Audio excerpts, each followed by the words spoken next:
Hi, my friends. Welcome to Sort of Brilliant, a show where the characters are made up and the sorting absolutely does matter. My name is Rachel. And I'm her best friend and co-host, Lauren. Every other week, we're going to invade a fandom and determine whether your favorite character belongs in Gryffindor, Hufflepuff, Ravenclaw, or Slytherin.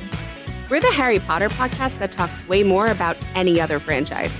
Here, we use the sorting structure from Harry Potter as a common language without supporting the author or her beliefs. As for the sorting itself, there's bound to be some arguments along the way. But in the end, we're always right. According to us. According to us. Dear listeners, welcome back to another episode about Bridgerton. We simply cannot get enough, and this time around, the couple is equally as sexy as last time, and just as stupid. And we love them just as much, and we are here to discuss it. Hi! You sounded like a BBC radio! Did I? Yes. Good. I just watched Bridget Jones, and you sounded like in the third one, she's working at the news channel station where they're doing like Good Day Britain or something. Good morning, Britain. Yeah. This is Rachel from BBC. Yes. We're here to bring you the most dreadful news. It's raining again. Hello, everyone. Ew. I have gotten out of introducing this show for the past 6 weeks, I think. Because it was my birthday, and now I'm sick, and before that it was all this shit Rachel wanted to do, like Friends, so I just made her. Hell yeah. Every time. Feel like I'm going to have to intro next time, but that's fine. Hello. Like Rachel said, we're doing Bridgerton, Season 2. So It's all about Anthony and Kate, who I see people calling Anthony. I'm sorry, I don't like it. I don't like that ship name. Yeah, I don't like it. I'm not into it. What do you supplement? I just say Kate and Anthony. They sound like a British royal couple. I don't know why you wouldn't. They say could Kate be and 8. They could be. They could be. Why not? Give me one good reason that they can't be 8. They ate up that romance plot. They said her full name and it wasn't Catherine. I think it was like Catherine or something. Yeah, no, it's not Catherine. Yeah, something like that. I couldn't. They only said it once. I wish they had said it more. But they did. He said it at the end, right? He said her full name. It was very nice. Yes, only once. Yeah. In the book, she's a Catherine because she's a white lady.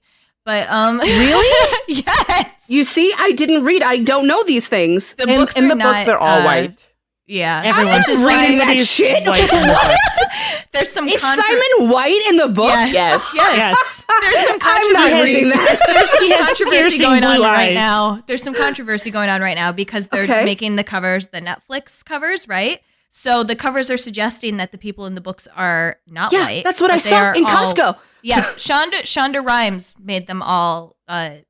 She did the diversity and made it so it's revisionist history that the king. Well, not really because she was suspected to have some black heritage, but they didn't talk about the author. No, the Charlotte and George. It's who the fuck is Charlotte and George?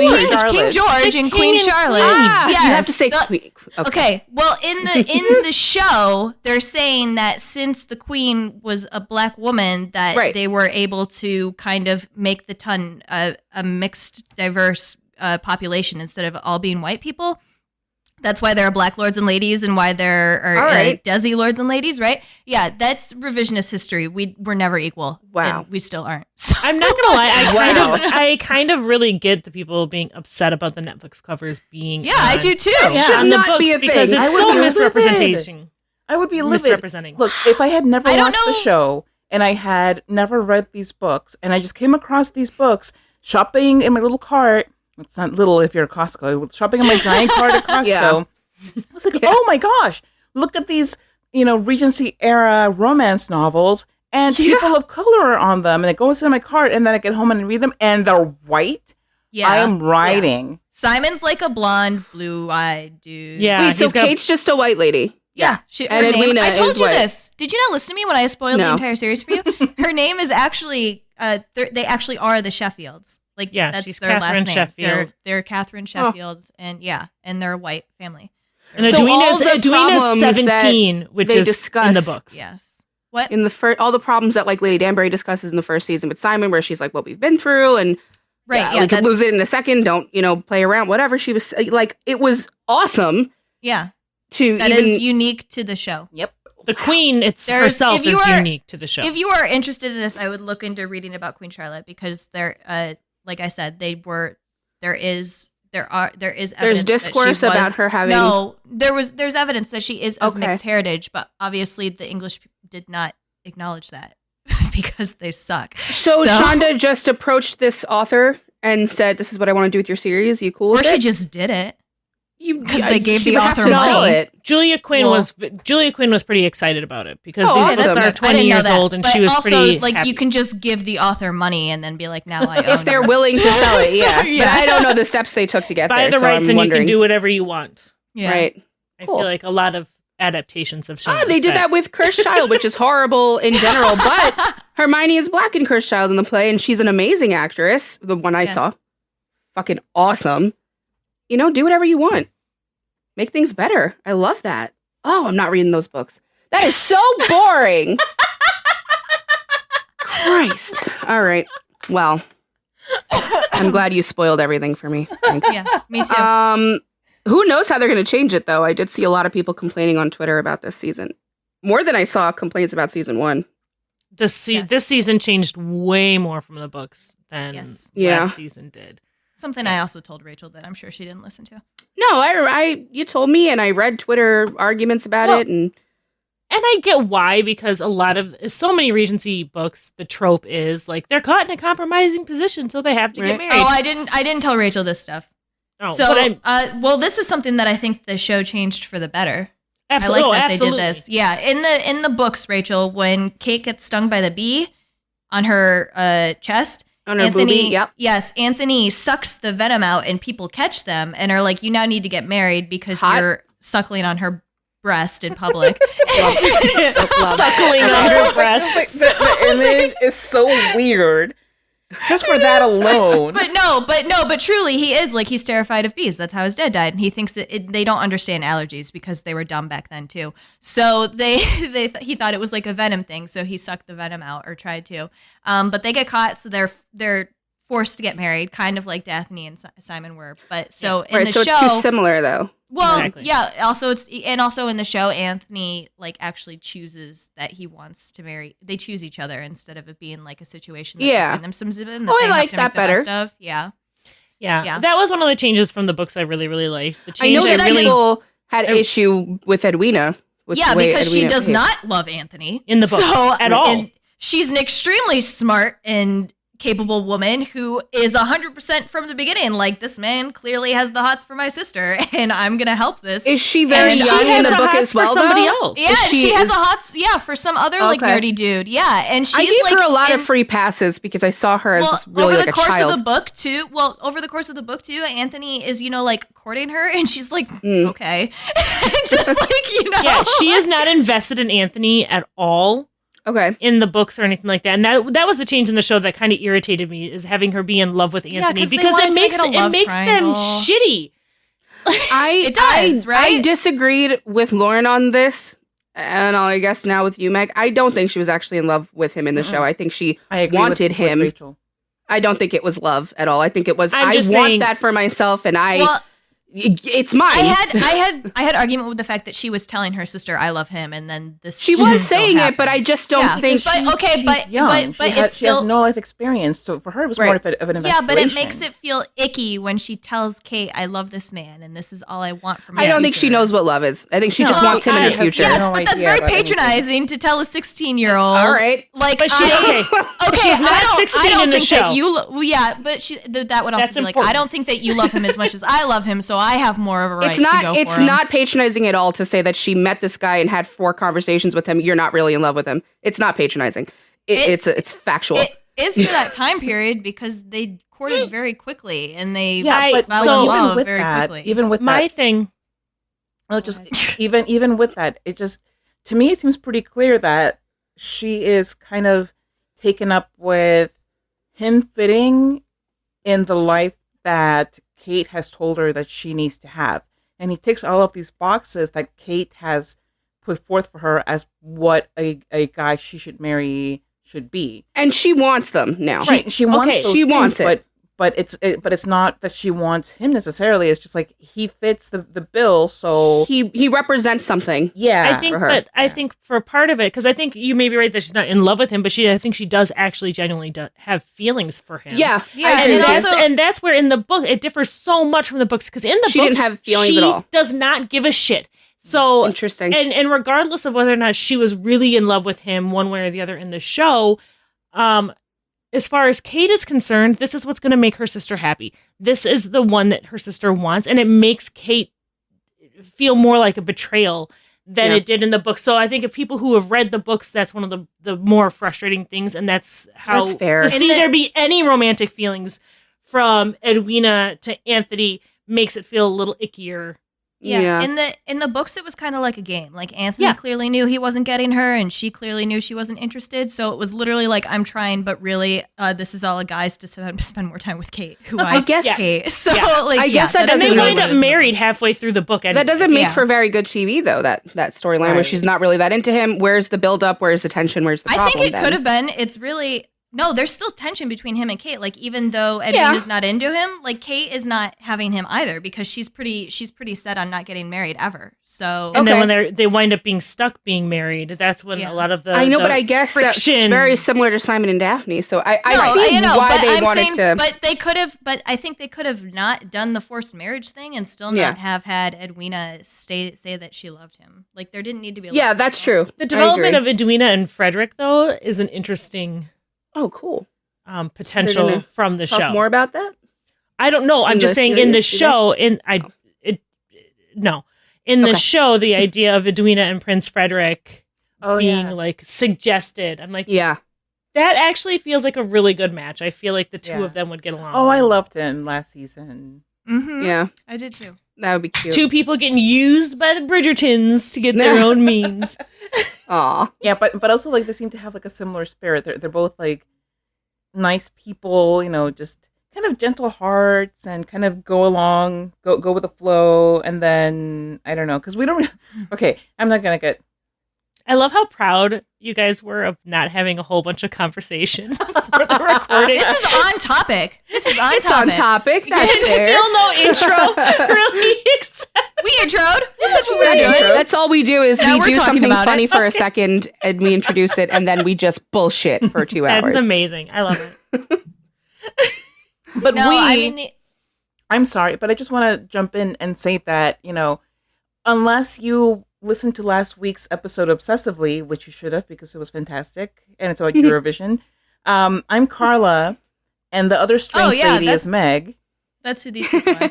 And we're from Bed Wed. You guys are just. I mean, you guys are like almost regulars now. Yeah, you have to introduce yourselves. You're the third and fourth hosts at this point. This is like so fifth or sixth time being on the show. Carla's collecting podcasts. I am. She's like Thanos with the rings. Carla informed me before we started recording that she is coming on to the next episode, whether I like it or not. So I mean, don't know. Actually, my words, but I appreciate that you understood the intent beneath them. And I just come along with Carla. I just assumed you'd be hacking the Zoom, even if I didn't give you the login. Yeah. So. I'm the price of admission for Carla. So if you want Carla, she's going to drag me. Today's your day, okay? It's Meg Day. Meg has the hots for Anthony, and she can be on the show, and Carla's coming with. So it's not arm day. No. It's not chest day. It's Meg Day.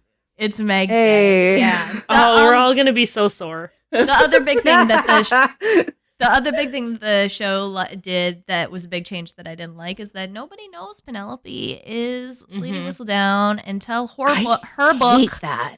And I don't like it. They did that. And I don't think this fight between her and Eloise is going to be very big. Like, I've been reading from the actresses too that they're probably going to make up right away, and I'm like, you're probably right, because what is? But it's so I don't know. It's so irritating and so frustrating. Shouldn't know. Eloise. I love Eloise so much. Yeah, and I like freaking crazy. Who it is. Yeah, she did. She was pissing me off. She's very very conceited. Like, I hate saying that, but that's the way that she's acting. She's very she's a little pompous. Believes a lot of herself, and like, she's a kid, right? She's even younger than Edwina, so like she's doing her thing, and Edwina's an adult in... Well, I know, but she seems very young on the show, Meg. She's very naive. 29-year-old Anthony and 17-year-old Edwina Thought she was 14. Is creepy in the books. Yeah. And way creepier in the show. Yeah. but I won't spoil it for everybody else, but I like the person who finds out first that she is Lady Whistledown, and it makes sense to the story, a lot of sense. So I'm kind of like, I don't know what you're gonna do here, but it just shouldn't have been told. Like no one should have known this early. Yeah. Well, and my issue with Eloise this season is she acts like she's being forced into doing all of these things where she has so much privilege and so much latitude. Her mom and her family are not telling her that she has to marry. She can marry for love. And also her family loves her and is extremely lenient. Nobody thinks that she's not going to the bad side of town to hang out with some printer boy. Like, they all know what's going on. They're still letting her. That's like, Eloise. Just be discreet, goddammit. Yeah, exactly. And then they're like, this is like kind of going to be the shit for us if it happens. And then it does happen. Like, Penelope has to write it, and they still are kind of like, and Penelope, we'll just have to get through this. And Penelope has to write it because Eloise will not let Whistledown go, no matter how much. Penelope's like, please, for the love of God, let this go. Penelope and she doesn't, and then she winds up getting herself in trouble. Yeah, Penelope has done her duty as a friend and then some, and it's just Eloise being Eloise. And honestly, like, if she had just backed the hell off, she would have been in a much better situation. But, you know, like on the one hand, is she just really persistent, and is that something to be praised, or is she just like really annoying for it? And in this case, like, they made it really annoying. Like, I think the show made it annoying. It killed me that Penn hurt her so badly, though, and did that. In the first season, when she was trying to find Lady Whistledown, I think it was kind of like a persistence thing. But then she was like, okay, I'm over it. I'm not as obsessed anymore. I think what it turned into this season that I didn't like, it was that Eloise was like, she's doing this thing and she's not doing it the way I want it, or she's not doing it well, you know? Yeah, so like, I'm going to find her and I'm going to tell her how she needs to be better. And it's like, leave it be. Like, you know, if you want to do it better, then do it. Do your own thing. Like, which is what Penelope tells her. Using power for social change and everything, which is admirable and wonderful, then you know what? You go, like, Penn puts so much at stake doing what she's doing. And Eloise just wants to be on the sidelines and criticize without being willing to risk that same amount. Because Penn, if it's found out that Penn is Lady Whistledown, and her family has already endured so much scandal. Yeah, they'd be screwed. And that would be it. That would be the final nail in the Featheringtons' coffin. And do most of the Featheringtons deserve that final nail? Honestly, yes. Dude, I have to say, though, I guess before we get on topic and actually sort people, I was a little impressed with Lady Featherington this season. Mm-hmm. Like, I was not expecting to, and then that last episode, I was like, oh shit, okay. Yeah, listen, I still don't like her, but damn. No, I don't like her. But I was like, I even but I messaged totally Meg. expected her to take the other route. I was waiting for her. No, and I even messaged Meg. I was like, wow, I'm really here for the way that she handled Lord Featherington, because, you know, first of all, the fact that in this romance show, they gave a space for an older woman to be titillated by somebody, that was, like, I think pretty cool. And I think they should go even further with that. Who knows if they will. But I like that. And I also like that she's doing all of this scheming and all of this stuff to protect her kids. You know, because at the end of the day, she doesn't want to lose her standing in society. She doesn't want to be cut like the Bridgertons were. But at the same time, she, in the end, it's all about her kids. And she made that very clear. Like, as soon as Lord Featherington was like, that's I don't something care that was consistent through last season, too. She does terrible things, but it's always in service. I don't know. Of I loved it because she was very much, I thought, being painted as, like, she's not their stepmother, obviously, but like Cinderella's stepmother, you know, where she's like, she's bitchy to Penelope because Penelope doesn't like get the guys and look right, and she's like exasperated with her two other dimwit children. Penelope is exhausting. And but she like Penelope's not. I was like, no, Prudence and Philippa. But she very clearly was like, no, I love my daughters, and we're gonna do all of this for them, like. we're not going to Georgia to live alone and have hot sex, which I assume the young Lord Featherington can do. But yeah, but I do love the idea that there was a younger man seducing an older woman in the show. I thought that was fantastic. And I love that she shot him so I was going to say, I love that they turned it on its head, because usually when you do see that, it's like the woman is so overtaken by the fact that a younger man's into him that and it looked like she was, right? Like she was being manipulated. And then she was like, nah, we forged your signature. Goodbye. 100% if she didn't see the writing on the wall and if she thought that they could have gotten away with what they're scheming that they were going to do, I feel like she absolutely would have gone through with it. Yeah. But when push came to shove, she always chooses her daughters. And I feel like that's been something that's been really consistent throughout the entire series, is regardless of what we feel about the way she goes about taking care of her daughters, they are her entire reason for being. And I think she loves them in a very toxic way, but she does love them. Well, she's like the flip side of Violet, right? Like Violet does everything she's absolutely a Violet. Yeah. Like 100%.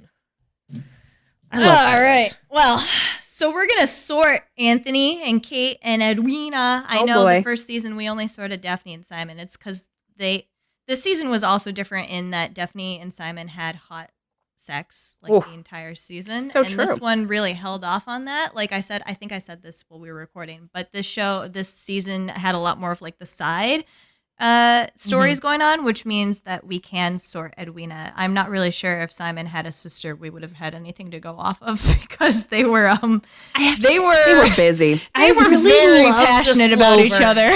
I loved the slow burn. Oh, I really enjoyed this too. I did too. I was happy that I didn't have to like mute it and shove my kid out of the room every 3 seconds. Oh God, same. It's nature. These two actors were so good. Yes. Were so good. So much chemistry. So hot. I still feel 100% justified in my love for Anthony. I like him. I do. Yeah, he's a great character. He really is. I love her too, though. I love Kate. Yeah. Oh, yeah. I was watching both of them be so stupid the whole time and just being like, yes, be more dumb. Prolong it. Yes, more. Last season, I had to continually justify how much I loved Anthony, and I like feel some vindication. Okay, he was kind of an ass in the first season.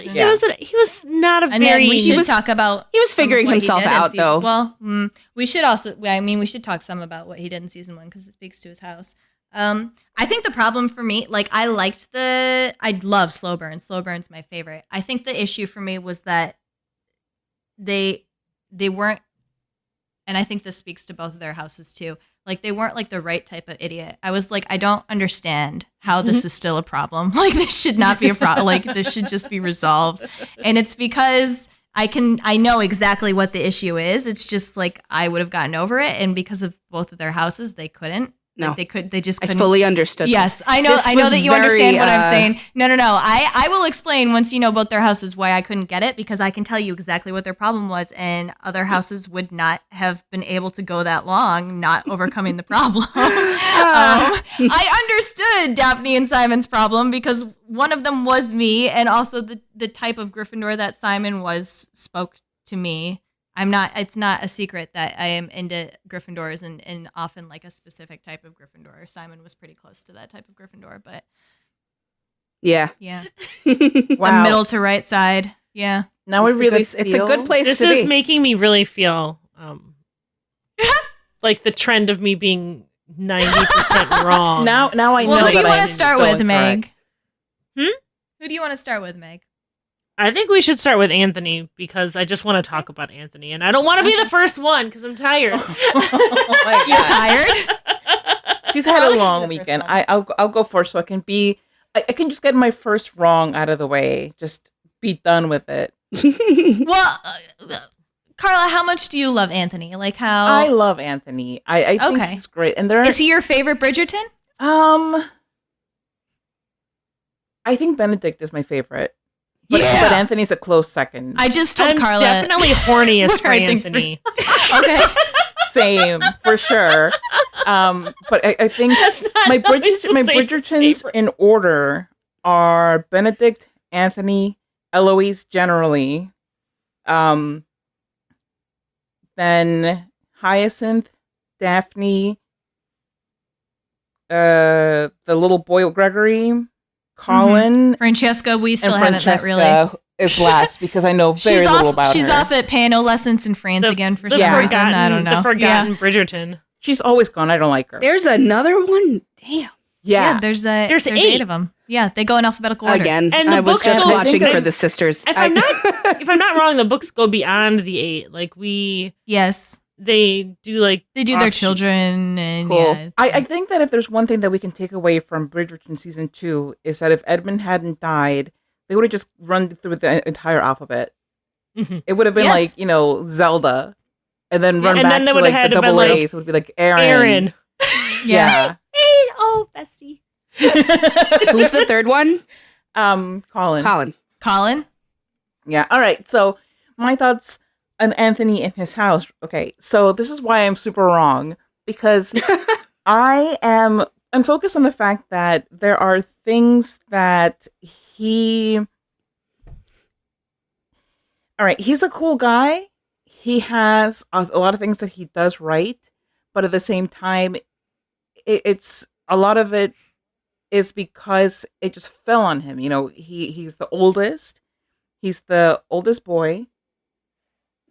All right, so I think it's easier if we just start out by saying that Anthony is a Gryffindor. Like, that's my best guess. Oh my God, I am so far off. I don't want to talk anymore. You guys go. No, it's just funny because you had this build up and then we had the break with you messing with your wires and then you're like, I'm not going to talk about it anymore. I'm just going to fucking say it. So can you explain? I'm not used to that from you, Carla. I'm sorry. I know. Rachel before was like, I don't remember the show. I'm just going to listen to Carla talk and let it all come back to me. Yeah, because you just recap everything. It's great. Okay, so then I will do. I was going to do that anyway, but I was just saying, let me head it off by saying that I think he's a Gryffindor. But the reason that I think he's a Gryffindor is because, like I was saying, he's a cool guy. He does all these cool things, but he does them because he has to, not because he is innately that good at them. So for me, a lot of his confidence is unearned. And even Kate points it out. Kate is like, listen, you're just a dude who I am better than you at so many of these things. It's just like you've been told your whole life that you're better than everybody else at them. And you've kind of bought into that and leaned hard into that. So he definitely has a work ethic. He works very hard to be good at what he does, but he's not innately good at stuff. And the fact that he had to take on his family as a responsibility from when he was a child, that in and of itself is a thing. But then also he built up this very juicy martyr complex alongside it, which is just amazing to me because juicy martyr. She's right. But yeah. But he really just he makes everything into more of a struggle than it needs to be. He can ask for help. He has 7 siblings that he can ask for help. He doesn't have to do all of this on his own. He chooses to do it on his own. I was thinking about this because I was just rewatching the show, and I was thinking about it thinking about Benedict, and Benedict was his best man and was standing up there at the altar or whatever. And I was just thinking about, and I think we see more of their relationship in the books than we have so far in the show. But I was like, he and Benedict should be really close because Benedict is the spare, and there should well, that's what he is. There should be some the spare. There should be some conversations about these responsibilities and sharing of the responsibility. And Benedict's not that he's pretty close in age. I think they're 1 or 2 years apart. And I was not seeing it in the show. Anthony should have been confiding more in Benedict. Yeah. And we saw it more in Daphne just by virtue of the fact that Daphne has gotten married. So she's I'm the one with the experience with this. But I was bummed about it. I wanted to see him talking to Benedict more. No, but it's absolutely true because Benedict, he may be the spare, but he needs to be a well-trained spare because a spear. Yeah, and Benedict was his second at the duel. Yeah. Benedict is there for him always. Yeah. And I remember that too when he was I'm going to go duel Simon. He didn't ask Benedict. He was get your guns. We're going to duel. And Benedict was just there for him. We're going to go. That's it. Okay, cool. We're doing this. But he doesn't know how to delegate. He doesn't know. okay, when it comes to business, like there's this thing about redundancy. You want to have somebody who knows your duties in business, because if you're out sick, if you're on vacation, whatever, you want somebody to know how to do what you're doing. If he suddenly fell off a horse and ended up in a coma, who's going to run the Bridgerton estate? Yeah. And, they'd have to call in a favor from Simon. Mama Bridgerton. Mama Bridgerton is what was going to be taking care of that stuff. Well, but at the same time, like, she's the mom, and she's not going to be around forever. And you also saw her fall apart when Edmund died. Like, clearly she wasn't. Oh, yeah. Oh, no. So, but then you saw in the first season when he thought that he was going to kill Simon and have to leave and become an outlaw, that he was very much like Benedict. This is where all the stuff is. And Benedict was also like, I what? Like, I paint. Like, I don't know what you're saying. I think it's so telling about Benedict, though, that it doesn't even cross his mind for a second that Anthony's not going to be there to take care of it. Yeah, exactly. It's true. No, but I don't know. I just watched that whole speech that Daphne you want gave more. him. You want more of them. Always. Together. Yeah. I think this may just be like a product of needing to give the actress something to do, but they really played up the Daphne and Anthony together. Well, no, I think that Simon not being there, they didn't want to completely exclude Daphne from it. So I think she had more of a prevalent role probably because of that, where it naturally would have probably gone to Benedict beforehand. I just watched that whole speech from Daphne at the wedding when she's like really fucking laying into him, because she's like, why are you doing this? Why are you doing this? Why are you doing this? And he's like, because it's my duty. And she's like, yeah, this doesn't make us respect you. It just makes us pity you. Like, you're just being a sad sack of shit. I had to pause the show for a second when she said that. I was like, ow! My God, wrecked. I think a lot of the reasons they have Daphne and Anthony do that more is because they're both the oldest of their respective genders. So they both have a lot of pressures. They're different pressures, but in Regency era, they're equally important. Daphne is the one who is setting the bar for all of her younger sisters as far as marriage and behavior goes, and that kind of pressure, and teaching them basically how to snag a husband, which is the most important thing a woman could do. Of course. In the Regency era. And Anthony has... she can do. And Anthony has the pressure of being the firstborn son, who came into his lordship, I guess, for lack of a better word, under such horrifying and tragic circumstances. And he was like 18 when his dad dies.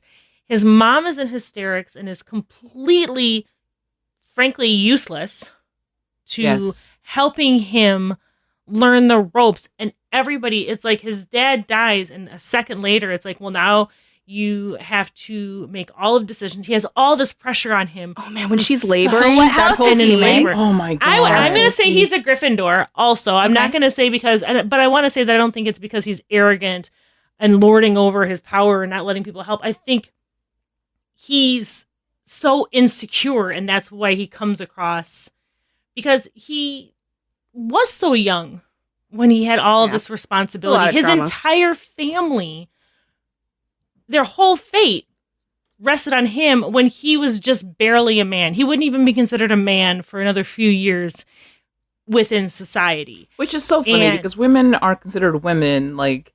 Oh, at 15. Finish your first period? Okay, cool. Yup. Yeah. Start a household. Well, and men, you can have a baby. You are a woman. Men weren't considered marriageable until they were at least 30, and women were about 15 when they. You know what? It's because they're dumber than us, so that's why they need more time to marinate. I mean, yeah. So, but I don't feel like he's like. I don't think it's out of arrogance that he behaves the way he does in a lot of ways. I think it's just out of insecurity and fear, because his dad didn't have enough time to really kind of teach him everything. Like, the training is begun very young, but he was still just a kid when his dad died, adding on the trauma of actually watching his dad die and watching and having to put aside any grief for himself, because he never got to grieve his dad because he was so busy taking care of his family. And I feel like that's a Gryffindor thing. He's just like, no, it's fine. Pack it down. Just tamp my feelings down. I'll take care of those later. And later never really comes for him until Kate's in danger, and then he realizes that she's going to be okay. And then finally, for the first time in 10 years, he takes a moment to breathe and relate and take a minute. But I mean, he's got so much guilt, and he is resentful. Like, he takes this all on. He's like, fine, I'm going to take on and take care of my family, but I'm not going to be happy about it. And I'm going to be a giant dick about it. And I'm going to make sure I'm going to make sure that everybody knows that I'm doing all of this for them, and they should be thankful. He will not stop reminding them. Like, every other word out of his mouth. Yeah, they have that whole conversation. Yeah. So Benedict and Colin are teasing him. They're like, "Oh, are you going to finally stop reminding us of your duty every day since you're married? Like, because you've done your duty." And he's like, and they're like, "Oh, we're going to have a little baby Anthony running around reminding us it's his duty." But what's so funny about that is that every time someone takes a jab at him for it, it's like it doesn't even hit. He's just like, anyway. He doesn't even acknowledge it. He just goes back and he's like, so anyway, back to what my duty is. Like, he doesn't even hit. And his whole arc is about his duty, because his whole thing of the reason he's going to get a bride is because he's like, well, I have to get married and I don't care. He doesn't want to feel the pain that he witnessed his mother going through by actually truly loving somebody. He's like, but it's my job. I got to get myself a Viscountess and I got to put a baby in her, and then I can gallivant around Europe and it'll be fine. Yeah. But I don't want to grow attached to any of these people because it's going to hurt too much if I lose them. Right, she just needs to be perfect. As a Gryffindor, that felt like a very Gryffindor thing to happen. But yeah, that's my guess for Anthony as Gryffindor, and I'll interrupt you guys, I'm sure, plenty. What do you mean you'll interrupt? It's what I do. It's my thing. I don't even take it as interrupting. I love your interjections. Lauren? Yeah. She's encouraging you want to tell him? Do I want to tell them? Yeah, I think they're done. Are you guys done? I'm done. All right. Oh, God. Makes like, I'm done. So about that sorting that you guys just did. Oh, God. You're right. absolutely right. That's right. Yeah, absolutely. Wait, and I have to give a shout out to Anna on Twitter, who's been 30%. like saying this to us on the Sobpod account, and she's been adding me. She's like, you know what? I just get the Gryffindor vibe from Anthony, and I haven't been able to say anything to her. And I'm just like, I'm gonna revisit this. Stick to your guns. Love that. But yeah, you were right, Megan. Carla, you're right. Yay! I rewatched season 1 before season 2 came out because I was like, oh, Anthony has a bit of a role in the season, so I should like watch that to get some stuff for it. And I finished watching it, and I was like, this is Gryffindor. Like, and I mean, so hot if I had seen stuff in this season that it was like, never mind, he's not a Gryffindor, honest to God, I would have seen it. But he just built on it. Like in the first season, the fucking way he's acting, where he's like, okay, it's the first season that one of my sisters is out. I'm going to find you a husband immediately. I'm going to arrange the whole thing. And Daphne's like, no, I don't like this Nigel dude. Like, he's creepy and ugly. Yeah, it's his duty. And she's like, I'm not into it. And he's like, you'll do what I fucking say. And I want to say too that Daphne, I'm so glad that Daphne continues to be the most Slytherin. Like in this season, she was too, where she was like, Anthony, what the fuck are you doing? Like, she was not my favorite in the first season. Like, she's not just the kind of character that I vibe to or with. But I adored her this season. I was like, she was like, Daphne. She was like pulling no punches. She was like, you're an idiot, and I'm like not even cryptically telling you. I'm straight up telling you. Like, I'm married now. What are you gonna do about it? And she looks between Anthony and Kate. And she's like having conversations with her mom. Like, isn't Anthony kind of stupid right now? like what's he doing? But literally, that's what happened. Oh, she's so like, good. I just thought Anthony would want to be with someone as stupid as him. Like, what's he doing?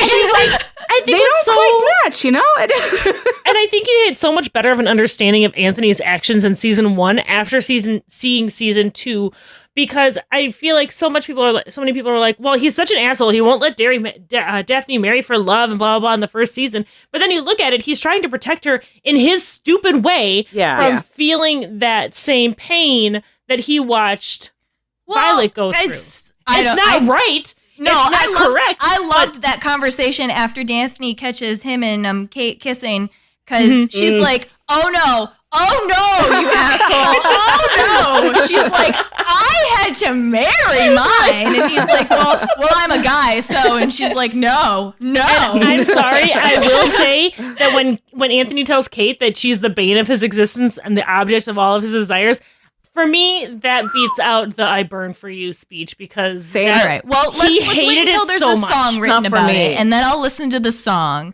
Okay, I like that line better too, Meg. There's a whole song about "I burn for you," but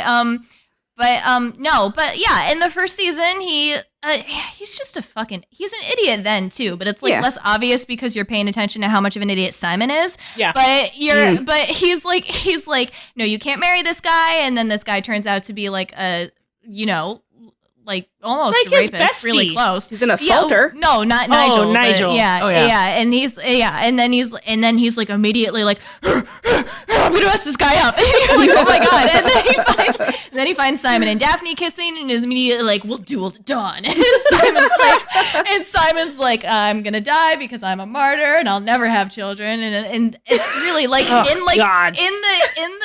in the rear view of seeing Anthony the Gryffindor and Simon the Gryffindor and Daphne in between them, where she's like, "What are you doing? Why are you dueling? It's very like watching Hermione with Ron and Harry.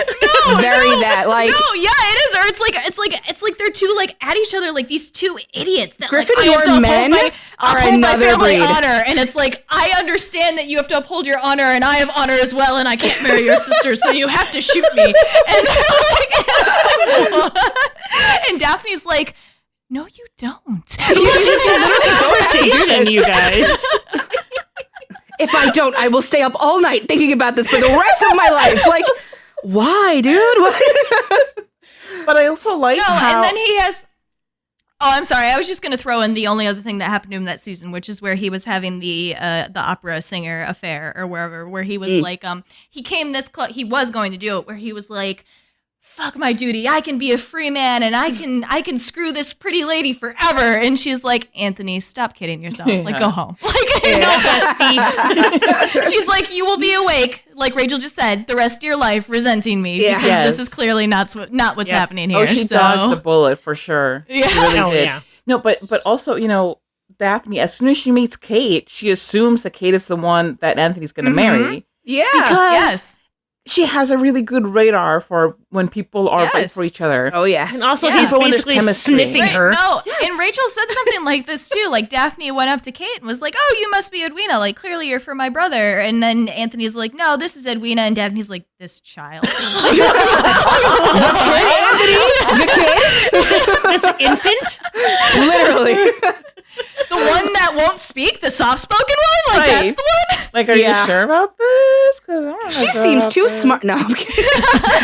They would Kate's both very be smart. Edwina and Anthony would be so unhappy with each other. There was the only, I think, substantial conversation between Edwina and Daphne was when Edwina was like, oh, Anthony's very level-headed and, like, even-keeled. And Daphne's like, who the fuck are you talking about? And Edwina's like, well, maybe love brings out the best in him. Daphne's like, maybe. Sure. And Edwina's like, I made Kate and Anthony go hunting together. Isn't that the best idea ever? And Daphne's like, all right. When Daphne is telling Edwina all of their Pall Mall strategy things, and Kate's like, let me guess, he's the one who is like arrogant and whatever, and Edwina's like, no, how can that be? And Daphne confirms it. She's like, I don't know this man that I'm marrying, Pall Mall should have told all of them everything. Yeah, it's like, Edwina should have seen the writing on the wall. Also, Simon wasn't at Pall Mall. I understand that he didn't want to come back, but that scene is so good in the book. If they could have just gotten him for the one day. Anyway, whatever. Rough for us. It was still good. It was still good. It was still really fun. Yeah, no, but he is clear. Like, that was just season 1. He's clearly a fucking Gryffindor. Like, I told Rachel, I was like, I don't even know what to say because the only thing I have currently is that he fucking is jerking off to pissing Kate off the entire season. Oh, yeah. That's like all he's into. Loves it. He's like, oh my God, she's so angry right now. It's so funny, guys. It's so funny. But at the same time, he's like, I have to win her over, but let me just he's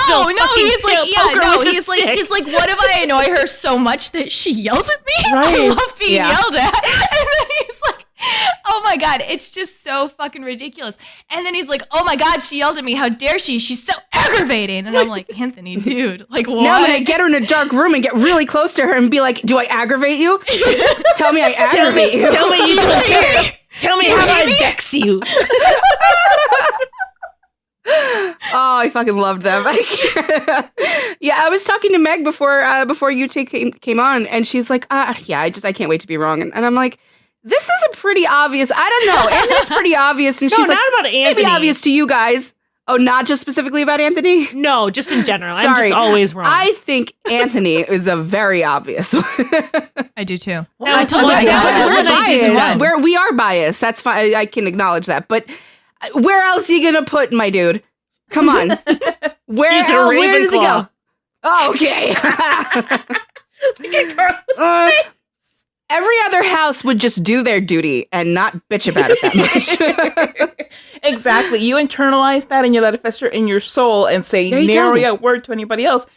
And then you work it out in therapy. Or you don't because you don't have therapy back then. So you just die get an ulcer and die. Of a heart attack. Yes. Or a bee. It's that He was it's that 38, John Mulaney which meme. is What is it? Where he's my like, age. I get so angry all the time and then I die. Yes.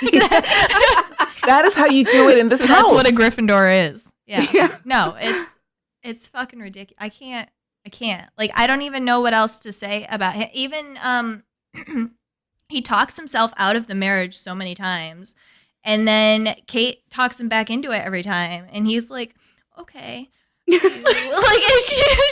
and she's like, I'm leaving forever. It'll be fine. I'm leaving forever. It's not far enough. Yeah, he's like, go farther. Yeah. No, and he's straight up. He has that whole thing where he's like, and he tells her this before he's gonna go through the wedding again. He's like, I am literally gonna snap and fuck you into a wall while I'm married to your sister. Is that what you want to happen? And she's like, yes. And she's like, all right. He's very much like, go far, far away from me, but please don't ever leave me. Right. Oh, it's the contradictions are nonstop, the whole thing. And I'm just watching it like, how are you going through with this wedding? How you actually want to suffer so much? Or she's like, you don't have to worry. The first time she tells him, she's like, you don't have to worry about me because I'm going back to India and I'm never coming back again. And he like stomps out of the room and Edwina's like, what did you say to him? And Kate's like, I don't know what this man's hormonal problem is because I told him I was getting out of his hair forever and he's having some like brood fest over in the other room. It's so hot though. I will watch Anthony brood. It is sexy. I'll give it to him. And get angry about wanting someone so bad. That's two hot Gryffindor men on this show, Bridgerton. You're doing something right. I hate that this is so, like, I wish this wasn't so true. I don't know why Gryffindors do this with the daddy issues. I don't know why. And he's left side, obviously, because he loved his daddy. So he's over there with Bucky and, like, you know. Well, he watched his dad die, and he couldn't do anything to save him. And that's different from the books, too. In the books, he just heard about his dad dying when he came home. But in the show, he watches helplessly as his dad is felled by a bee. That's some tasty trauma to build your whole identity around. God, good for him. It's so hot. He reminds his siblings, it's my duty because dad died in front of me. In front of me, by the way, not you. He literally said that to Daphne. She's like, if dad was here, he would tell you, and he's like, dad had different things to say to me than he did to you, so don't even try, Daphne. Right. Well, he was choking to death in front of me, Daphne. He said, Daphne's wrong. His last words were, tell your sister what to do. You, Daphne, and I think my duties were just a little more important than getting married and knocked up, so... Yeah, he didn't say it, but he said it, you know? That is true. And Daphne was like, how about a foot up your fucking ass? And she's like, why am I here? I have my child and hot husband at home. Like, I do not need to be here. And the defensiveness, too, when he's like, yeah, you're right, I'm wrong, but I'm going to fight you about it because I don't want to say that I'm wrong. Yeah. Mm-hmm. But because I'm never wrong. Makes for good TV. Oh, yeah. It's best television. Yeah. Well, he's very Anthony lovable, and Lars. Dude, Lauren, I agree. He's got to be a left-sider for those of you who know what the hell we're talking about. We should put out our updated. The way he is when he is vetting, I'm doing air quotes, vetting women for his wife, and he is being arrogant and pompous, but it's because he's trying to remain detached. He's trying to be like, I do not want to form an attachment to you, so you got to be quote unquote perfect, absolutely perfect, because it's not going to be a love match no matter what. I simply won't allow it. This will not become love. So, no one fights with themselves more than a Gryffindor. And that's what killed me about the conversations between him and Daphne too, and Daphne being a Slytherin, because Daphne is the one who tells him that, like, she's like, you can't get over this passion. She's like, this is love, which was killing me from a Slytherin, because she was like, we're not the most emotional people, but she was adding the logic to it as well, right? She was like, we are passionate people, and logically, you're not going to be able to get over this. Like, you are never going, like, this is it for you. You're never going to be able to get over it. And Anthony was killing it. Like, yes, I can. Yes, I will. Mr. Totally Emotional was like, I will control the emotions. I will do what I want to do. Yeah. Like, he said Daphne's emotionally. like, you're stupid. You're an idiot. Right? Yeah. She's like, you're dumb. You're dumb. You're dumb. Like, I am the most passionate person out there. I had sex on the stairs. Like, I don't know. Oh, yeah. Not full sex, because then she wanted to continue it in the bedroom, and Simon was like, no. True. But he did eat her out on a ladder thingy. Yes. Like an art Yeah. installation. And on the stairs. And on the stairs. Yes. God, she had it so good.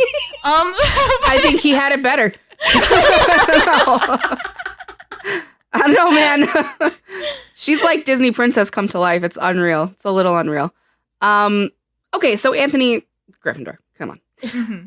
Who should we go to next? Should we Kate. go? It's got to be Kate. All right. Because we got to talk about Anthony and Kate. Because there's something I want to say. I have stuff to say too. All right. I will explain how I don't know how this wasn't over with in 2 episodes. I don't. All right, boobs. Oh, Where are my you putting her? God. Okay, well, now this is where I get really scared, because that one I felt was like moderately easy, and I still thought I was going to be wrong. So this one that I think is hard, I am going to be wrong, and I'm very sad about it up front. So I'm just going to lay that out there. Okay. I will. Rachel didn't land on the answer she has right away. No, it took me to the end of the first episode to. Yeah. Oh, okay. So really get it. The end of the first episode. Further than that. No. Great. No, it was the end of the first further than episode, that. and I started messaging you. Don't fucking tell me it's I've this. watched this season And then- 3 times, Yes. and I'm like, I don't know. No, yeah, she thought it was one thing, and then I let her keep going. Okay. She didn't have a lot of. I didn't get to dissect her as much as I wanted to really, Wink, really wink. sort her.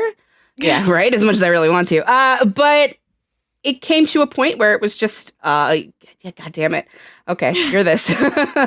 Okay, well, can I just say that I watched the entire season, and then I thought about it and dissected it, and I still am not sure about my answer. That's fine. But I'm going to roll with it anyway, because, okay, here's the thing about Kate. Kate is, she and Anthony have this very passionate, white-hot chemistry, and they can't be in the same room together without, sparks flying. And, I mean, like, that scene when they're both shooing out the dog, and they both stand up and then they look at each other and they locked eyes as if they were Dean and Castiel. Oh yeah, and then Edwina's like, "How did I miss this?" Right, exactly. Girl. It's like, yeah, how did you miss that, sweetheart? But like, Get her, Carla. like, child, we will come to you soon. Okay, I'm coming for Yeah, you. really. But so they have all of this passion. However, Kate is still a more logical person, because she has all of these things from way back. She's been training her sister to be like the kind of person who will be attractive to a certain kind of man, and who will be in the life that she thinks that she believes her sister should have. And so she puts everything into training Edwina to be this specific, into the specific mold. She has a very, very, very stern mindset when it comes to Edwina's prospects and her future. But it's because she loves Edwina, and she thinks that she deserves so much more than the life that she could have, or she deserves the life that she could have had she been raised in England with her grandparents and had access to her grandparents' money and all of that. And in a way, she feels kind of like she herself is in the way of her sister's happiness. So, like, her best way of absolving herself of that is to make things good for her sister and then disappear so that she won't be a burden anymore. Oh my gosh, she's so freaking tragic. It's ridiculous. But at the same time, like, the reason that I don't think that she's a Gryffindor is that I think that she's too calculating, and I don't mean that in a bad way. I just mean that she knows. She said you're dumb. She uses too much of her brain. And do you mean pragmatic? Sure, let's go with pragmatic instead. Yeah, she's no. pragmatic. She means we're dumb. I think you guys are beautiful, and I think that's not you're smart. Kind people. No, you doofy Gryffindor. You guys just make I like the best it. The pants. reason I don't think she's a Gryffindor. But she sets up all of these things she sets up these dominoes to fall in a specific way. And when they don't fall in a specific way, it's like, huh. It's weird that didn't work out because I had it all set up meticulously and perfectly. So clearly the problem is not the way I set up the dominoes, but it's the dominoes themselves. They're defective dominoes. So I think she's a Slytherin, is what I'm getting at. Okay. Oh, she gave me a look, so I'm wrong. I'm wrong. I respect you. I'm sorry. She's going to put her in Ravenclaw. You just said all the dominoes didn't work right. She must be what? No, the dominoes didn't fall the way that she wanted them to, so the dominoes are defective. So she would have made them. So she can't be a Slytherin, Carla. Okay, great. So she's a Ravenclaw, okay? But whatever. I'm wrong. I told you. Oh, we went.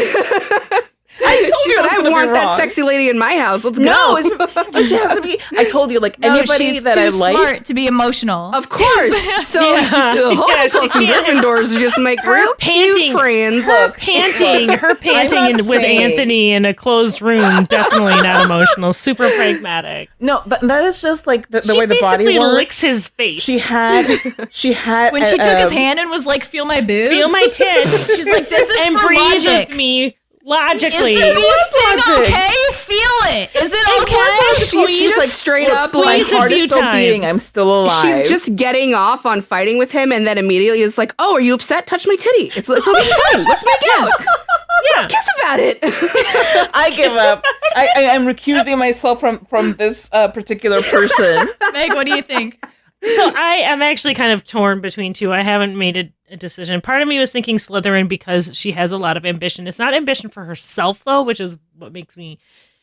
Because she's not doing all of this social climbing or anything like that for herself. She fully intends to go back to where she lives and to go back to India and become a governess. She just wants her sister to be well taken care of and set up. And that's where part of me kind of feels like... And that's where like a little bit of Slytherin in my brain comes in.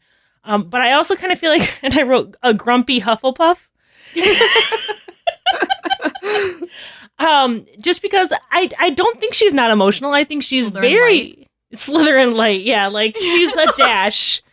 A little bit of both. No, we don't do that here. Yeah. No, I think she is really emotional. She has a tight rein on it, but so much of her effort goes into her sister and her family, and she fights her feelings for Anthony so much out of loyalty to her sister. Yeah. And she has all of these feelings, but she sets them aside. And I just said she's a grumpy Hufflepuff because I know you guys talk about the othering and everything like that. And Anthony very much becomes an other for her. So like all the way around until he comes back and is in her pants. But I don't think she's not emotional. I don't think she's very pragmatic. I don't think she's super logical. I had a really hard time actually putting Kate in anything. And then I was just like, well, I feel like Slytherin could fit, but I also feel like Hufflepuff could fit a little bit too, because so many of her... She doesn't do a lot of machinations. She does, but she's not like trying to make the dominoes fall. She's not forcing stuff, but she's very much... I don't know. I'm not making. No, I know words exactly what you're saying. I'm not making words. She's not making stuff. Like she did all that thing with the Sheffields, but she wasn't manipulating Edwina into actually marrying anybody. She was right. Like, you love somebody. that's who you will marry. Right. She wasn't being like, this has to happen so we get the inheritance. Exactly. Like, you know. And then she was also taking all of that onto herself and not trying to protect her sister and not put the pressure on her sister to feel like her sister had to marry a titled Englishman. To make she was really trying to protect her. I will say that Rachel thought she was getting mad. She was like, "Oh, it's another Gryffindor Slytherin couple." Yeah, I thought Slytherin what first. The fuck? Yeah, she was because Kate comes in what you think is going to be a very logical woman. Yep. Very confident. Very very. I know what I want. I do not want a man. I don't need it. And very like poised in that way. Yeah, but I was getting little glimpses of it with Lady Danbury because she was coming in like, I taught her to speak French. I taught her to dance. I didn't see this guy in Debrett's. I don't think Lady Danbury, we need to leave. We were not prepared for this evening. And Lady Danbury's like, girl, like you are calm your body. Like the first episode, I was like, she's not very logical. She is very so defensive. Of her teaching of her sister. And also the reason that she left that ball is because Anthony hurt her feelings. It was mean. Edwina was doing perfectly. She was doing fine. She was meeting all this men. She's like, we need to leave now. She purposely invites all of Anthony's family to the soiree and not Anthony. Except him. And I'm like, that feels very emotional. Yeah. And he comes in like, oh, looks like footmen who've known me 29 years will let me through the door. So what the fuck? Let me recite somebody else's poem I watched this like unfold, and then I watched her hide behind a bush and listen to his conversation and just simply live for the drama that she could use later to yell at him about. And I was like, oh, you're getting more and more familiar to me, lady. And then I saw her at the horse race with him, and the two of them just being like, fucking go, yeah, go. And then I watched them at Pall Mall where, everybody say that right? Yes. Okay, I watched them at Pall Mall where Edwina's she like, takes the mallet what of death the fuck is wrong with this family? And Edwina is like, and Kate is like, hell fucking yeah, I'm going to get them, I'm going to beat the shit out of you with the mallet. I fit right in. And I was like, oh, you're a Gryffindor. Got it. So yeah, she's a Gryffindor. And it's funny. It's more obvious in a man, I think, sometimes, because especially in these kinds of shows, the men are very like, oh, I'm very macho, and you're going to see all the very like stereotypical things, and they're easy to nail, right? But with the woman, she's got to keep it inside. But if you're looking at how emotional she is and how she's constantly so defensive and constantly not at all manipulating. No, and it's like, I said that Anthony was getting off on like pissing her off. She was getting off on finding things that confirmed the stuff that she made up about him, right? Oh yeah. Where she's like, Anthony's awful. Anthony's a bad person. And then it's like he had his friend pretend that he didn't know him, and she's like, that was bananas. Awful, bad person. I resist so much putting her. Edwina's like, I thought honesty was a good thing. She's like, no, bad person. It was very much. It was very much Harry Potter and Draco Malfoy and the Room of Requirement. Like, he's a Death Eater! See, and like, Harry was right, but like, Harry, chill. Like, not everything that you saw was that. You just really got off on it. So. I resisted so hard putting her in Gryffindor because I was like, God, they're so much alike, but it's so annoying. It's so annoying that they would both be a Gryffindor. I don't know. I resisted it too. This is why I did not understand. No other fucking house. No other fucking house. This is the only house. Like, I had two and I was wrong. That could, no. This house, Gryffindor, is the only house that could so thoroughly misunderstand love as hatred. You all are so stupid. Like, all you have to do is open your mouths and be like, actually, I love you. But all they're doing is going, oh, I hate you. You vex me. Let's make out. I still hate you. This doesn't mean anything. So you just deal with this abuse all the time, huh, Rachel? Yeah. Oh yeah, I tune her out. I didn't hear a word she just said. It's way hotter our way, so I don't care what you say. Stupid. I'm like, they're horny and it's really hot. Two of them. And it's really hot. Only it's hot really when hot. it's one of them. No, it's only hot I when don't it's agree. one of them. It was really hot. It was really extremely hot. If they're both Gryffindors, it's really hot. There was literally no reason. It was very sexy. No reason. I in fact wanted them to drag it on longer. Mm-hmm. I would have taken 10 more episodes of that. Give us 14 episodes of them just thirsting after each other and them getting really close to each other. I'm a gentleman and you're a lady and I'm just going to breathe your air. Of those scenes of him just breathing I want to next to her something ear. really quickly. Did he need to breathe that loudly, though? He breathed so freaking loudly. I was like, buddy, is your nose stuck up or do you have asthma? I watched with because the subtitles. I watch with the subtitles and it's just both panting and I'm like, yes, this is good soup. She pants sexily. He pants loudly, like he's short on breath. Did he have COVID? Is what I want to get at. He's playing it like animalistically. He's smelling her. He's being being strangled by his cravat. So good. It was so much. And I was like, this is kind of gross. Like, now I feel like I have like gross, dirty breath on my ear. Spoken like a Ravenclaw. So, right, Maggie, you know what? Me and you today. We're always We get it.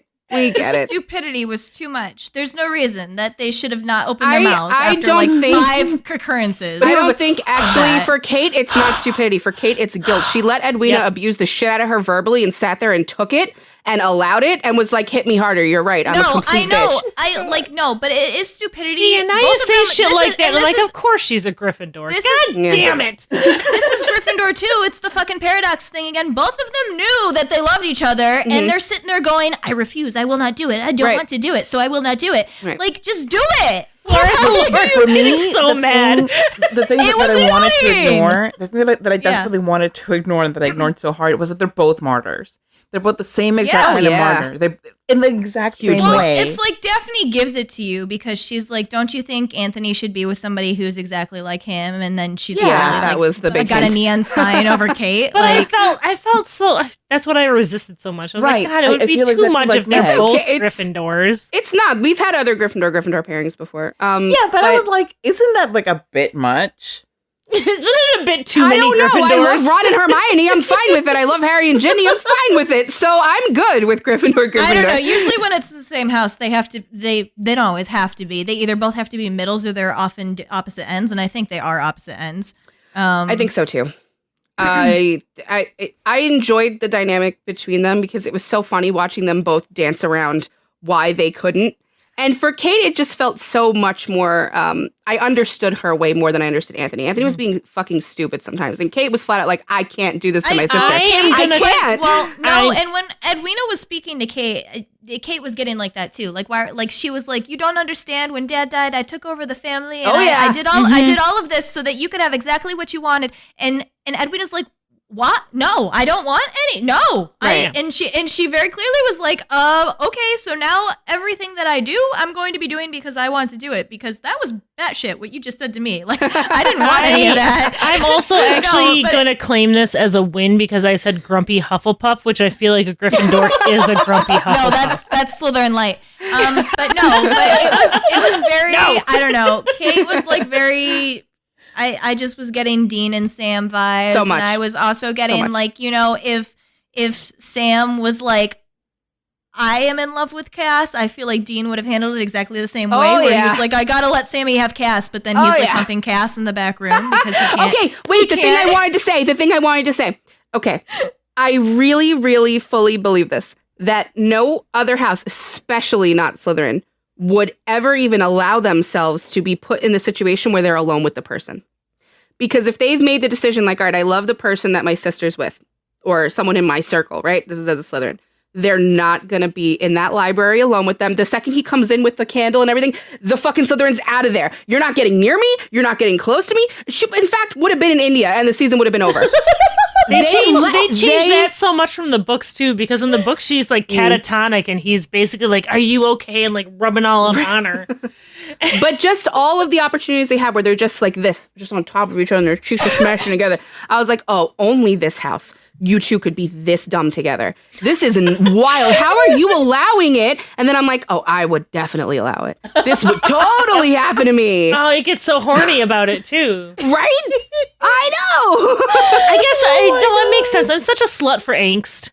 Like, that makes sense. Like, yeah, so create more, even when it's illogical. Yeah, exactly. Yeah, no, because it's hot. Like the library scene that like you were discussing, it would have been like, sorry to have intruded on your father's library. Good night.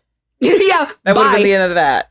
Yeah, maybe a Hufflepuff would have stayed for a moment longer, but a Slytherin and a Ravenclaw would have been the fuck out. You would have been in India.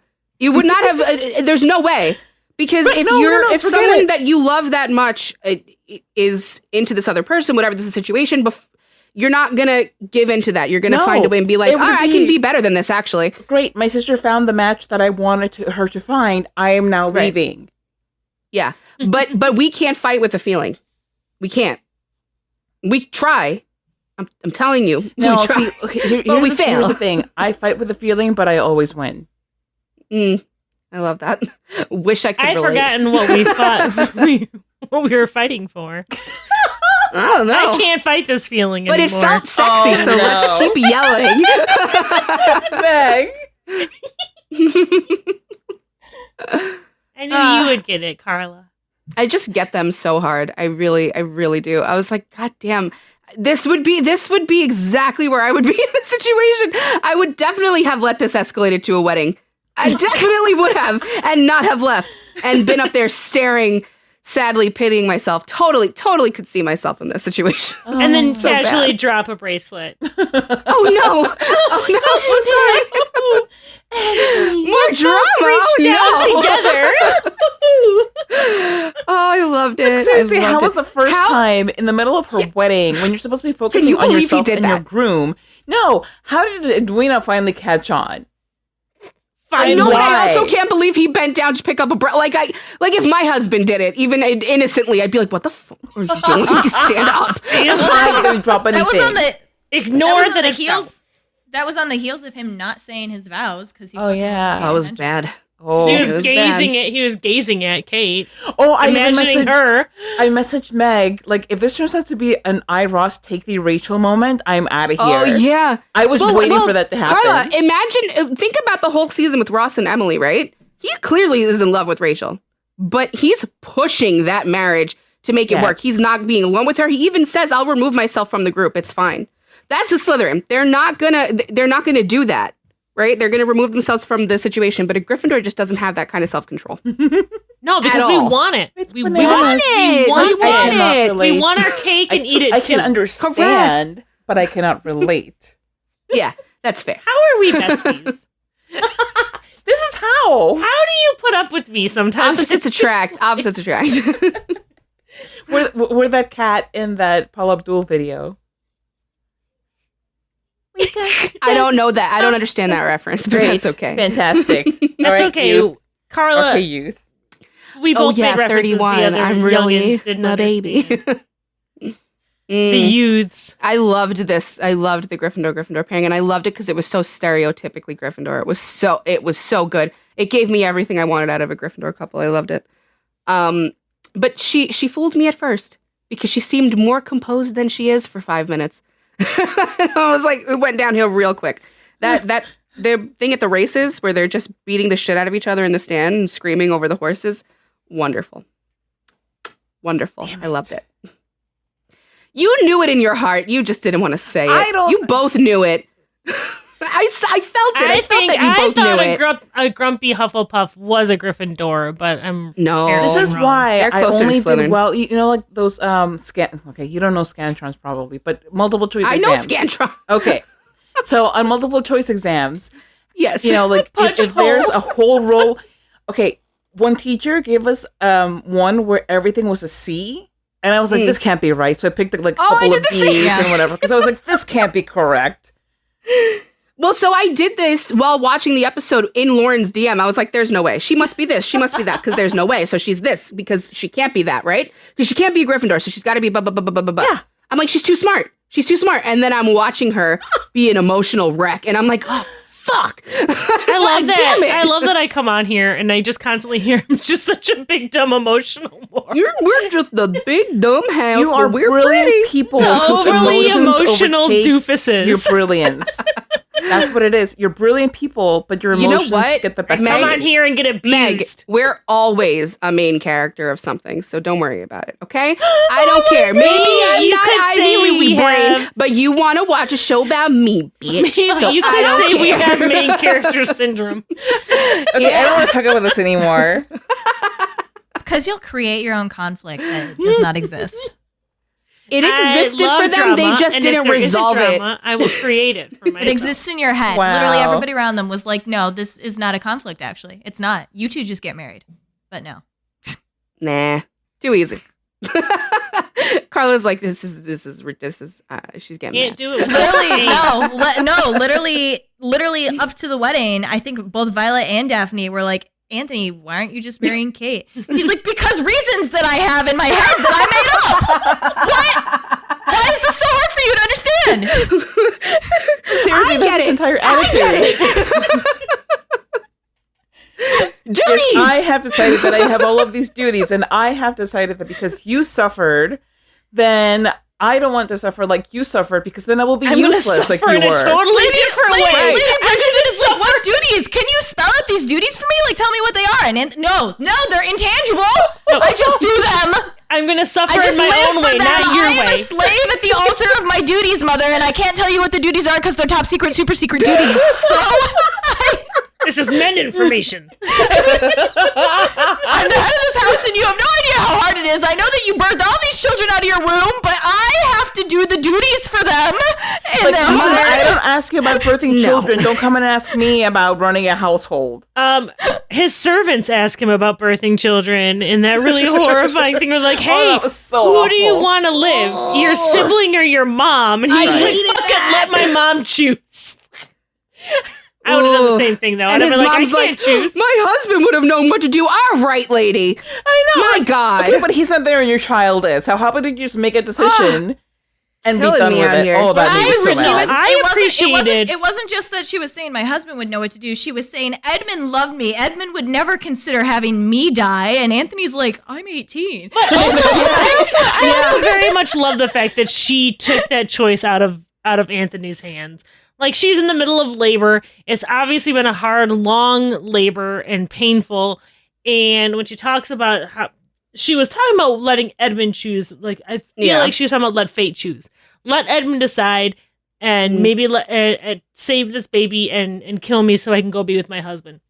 And I feel like when she told Anthony to just go away and gave Anthony that out of saying, let her decide, was the smartest thing to do, because it's her fucking body. It's her life. True. She knows better of what she's feeling and where she is. I mean, yes, she's depressed. She's missing Edmund and everything like that. But I could not imagine putting that kind of choice on my kid. Mm-hmm. Yeah. I could not imagine being like, you decide if you watch another one of your parents die, or if you say the last link to your father gets to die. Like, I can't fault her for that. You're watching the trauma boil up in this kid, so there's this poor no way he could be any other just half. Like, he was the easy one for me. Yeah. Kate's definitely harder at first, because you don't. Well, good for you, especially because she's a different. She's so nice. Different than Anthony's sort of. In certain ways, you know, you can understand her motivations behind the really infuriating decisions better because she has her sister there as an excuse. What's Anthony's excuse for pushing it all the way to that wedding? Well, season 1, Anthony is the same as Kate because he does all these terrible decisions for his sibling. Regardless of what she thinks is best for her, he's like, I know what's best for you. No, good point. I agree with you. I just, in this season, you couldn't understand him. I'm like, dude, it's exactly what Lauren was saying. The super secret duties that I have in my brain that you don't know about. Like, what are you doing? But also, as far you have to look at the Regency era too, where men did not call off weddings. It would have, if he had called off the wedding himself, it would have been seen as a fault. He explained that, but they had the perfect opportunity with the Sheffields removing the dowry. That's a perfectly acceptable reason because the contract is changing. He tried, and then Kate was like, "No, you had." They like met on their horseback things, and Kate is like, "No, you have to marry my sister." Can I also just say how fucking idiotic Gryffindor is to see a woman racing around on a horse and for her to pull her hood back and go like this and be like, "Oh my god, I'm in love," and Kate the same way was like, "This guy was an asshole and told me I was going in the wrong direction. I love him too." That was the sexiest thing I've ever seen in my life from both of their eyeballs, actually. I don't understand what you're talking about. I was shook the hood off and I said, "Oh, marry me." Oh my god. And then she saw him and got angry and I was like, "Yeah, marry him." And I totally get it. And honestly, it's like, "Oh, you think you know where you're going? Oh, all of this season made so much sense to me. Like, I don't understand. Me too. And had they resolved it, Meg, then they wouldn't have been able to have lived in that lust-filled anger for as long as they did. And there's you know a reason that they were both doing it on such a purpose. slut for slow burn and angst. Like, this is what I want. I want you guys to want each other, but not allow yourselves to Don't have touch. it. Put No up touchy. all the barriers. See, I love that shit when they are like logical idiots, or when they're just like straight up. No. Have you ever seen? No, or when they're just straight up idiots. What was bothering me about this is that they both clearly knew they were in love with each other, and they were still not doing it. No, I love that too. That is me I love that too. Have you ever seen people say go far away because I can't keep it in my pants when you're around? Well, I don't know how you guys feel about fluff in fanfic, but I'm not a fan of it. Like I really like the angst and the buildup. So then I see people sometimes having this discourse about it where they go, the miscommunication trope is ridiculous. It's drawn out. It's over the top. It's dumb. People drag it out for too long. And I'm like, yeah, drag it out fucking longer. This is Make it 85 chapters. Carla's complaint all the time about stuff. Yes. And I have such a hard time reading fics. No, don't talk. Once they're like happy and solve together, it then. I'm like, Carla, I'm where's done. the passion? No, my favorite miscommunication is when they're talking, but they don't understand each other. That's I great like too. that. Well, yeah, but that's what I didn't get about this, because they would have understood each other if they both just They said. did understand each other though. They both knew how they so felt. then it should have been over with. Their duties. It should have been over with. Their Yeah, no, duties. that's stupid. That's stupid. Nope, they have duties. No, I read fics and as like as soon as like I read fics and I'm like, oh god, they got together. I know, like, and then I close out. There's still 30% of this God, fic left. Castiel is not a Gryffindor, because I would have been over this shit so fast. Thank God Cass confessed in the second to last episode, because they wouldn't have had a chokehold on me the way they did if they gave it to me in season 8, and then, maybe. Well, even fics I've read, like, Lauren, your fic, where like, we're clearly into each other, we're going to mess around a little bit, but we're not going to be happy about what we're doing. Exactly! I'm like, yes, Also give me that good. candy. Yeah. Once they're That's happy, fine. That's Once fine. they're It comes in different flavors, and Meg and I are simply saying we like all the flavors. But they weren't even mad about the kissing and the making out. They were just like, I don't know. I don't know. It was pissing me off. Dean's whole thing about like, well, I can experiment with some dude, right? And it's totally fine, right? Cool. That's totally cool. Give it to me, all of that. But I read these fluff fics where they're so happy together. I'm like, this is out of character. I'm not into Fluff is For annoying. one. Well, And I think particularly for this ship, I want the pain. for the Destiel ship, it's OOC, and I'm not here for it because But I agree with you, Carla, and I will say though, when Anthony and Kate did get together at the end, and you get to see them together, I was like, hot, still hot, good, good, good, because they're equally. That This is a gazebo scene? Gryffindor thing. They're equally as passionate, insane about each other. So it's a great match, and I really enjoyed watching it. So it's not like it fizzled afterward where they had cute little kisses and it was like, lovely. Right. No, they were gonna destroy each other. There's so much sparring still. Right, exactly. love it. Like they're not like the kind of people who are just gonna be like holding hands and being like, I'll see you later. It's like, I want to throw you down to this course and do it now. Well, that's what makes them such a good match. From the bush. We'll find it. Like that's why they're such a good match. They constantly challenge each other through all of it, and I love it so much. And again, the gazebo scene, so hot, super hot. So was hot. super, and then the flashbacks that she was having, and I don't know if you saw, it was real quick when she looks down and he's there between her legs and his face, and I'm like, yes, please, thank you. Hello. Wonderful. All right, but I hate to tell you this, but we do still have one more person to sort. We do. So Edwina, all right, you guys are. I have the plague, and I am fading. All right, let's super quick. Edwina. No, don't super quick. Okay, well, so we talked about what I. Lauren's wanted gonna to go talk take about, a nap. I'm just gonna go Lauren. cough. I'm just gonna go cough somewhere. Where I'm so able to curious cough. about where they put her. Okay, well, all right. Now that I'm feeling discouraged, because even though I got a 50% correct so far, You were already right lost. 100%. You just didn't say it. Okay, yes. Okay, Go I will go with that. So for Edwina, we don't get as much of her as we do of the rest of them, but we do see enough that I think that first of all, the fact that she just kind of goes along with everything that her sister tells her. She, if this were set in modern times, she could probably be just on her phone, like posting on Instagram, like, sounds good, cool, love it, and that would be her entire thing. But no phones back then, so it's just like, oh, sister, I think you're correct. I love what you have told me about myself and about what I should find in a husband. Yes. And she's, for one, okay, I don't think that she is unintelligent. I think she's quite intelligent. And I think that she could hold her own, even with her sister holding her hand. I think she absolutely could have found herself the correct match. And she probably would have if Kate hadn't distracted her with Anthony. Or rather, if Kate hadn't been like, this is the right person for you. I don't like him.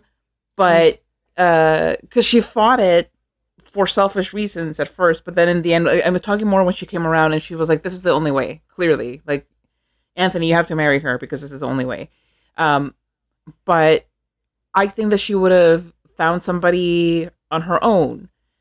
Maybe that guy who was distracting Kate at the races, because I thought that I liked him. I was waiting for him to come back. Me too. You know? Like, I thought he would be great with Edwina. I think that Lumley, yeah, I think that's what it was. Yeah, is that his name? Oh. I think that they would have made a nice match and it would have been a more natural match. But yeah, so like Edwina really has no complaints until suddenly her sister betrays her, or she feels betrayed by her sister, and then suddenly it's like, you're dead to me. I'm done with you. You're dead to me. And she makes her sister like beg for her for she her makes trust. Her sister almost die before she Exactly. Right. And even then, not happy about the Anthony mention. Right. but she, like, I really feel like if Kate hadn't almost died, she would have still lorded over the whole Anthony thing for years. But it's like, you know what? I almost lost you. Let's call it even. Like, you almost died. Well, let's call it even. You had a crush on my fiance, but then you almost died, so it's okay, I guess. Yeah. So I feel like she's more of an emotional person, but I also feel like she's happy to let somebody kind of set the path for her because, you know, like she doesn't really have that kind of confidence in herself to be like, all right, well, I think this is how I want things to go and whatever. It's like, okay, you're my older sister. You have the correct intentions in mind for me. And frankly, I don't want to do all the work. So sounds good. So I think that she's a Hufflepuff. I think that she is, she wants that connection. She wants that kind of feeling of belonging to a family, and making a family is like kind of the best way because you can kind of decide how things go. And, you know, with seeing Anthony and his family and wanting to be a part of that, because I really think that she enjoys being around the Bridgertons. And frankly, they're a ball of fun. Like, who wouldn't want to be around those squabbling siblings? And she wants to be part of that very badly. But yeah, like as soon as she feels like somebody has wronged her, it's like, you're out of my life. I hate you so much now. Like, I don't even want to look at you. Like, get away.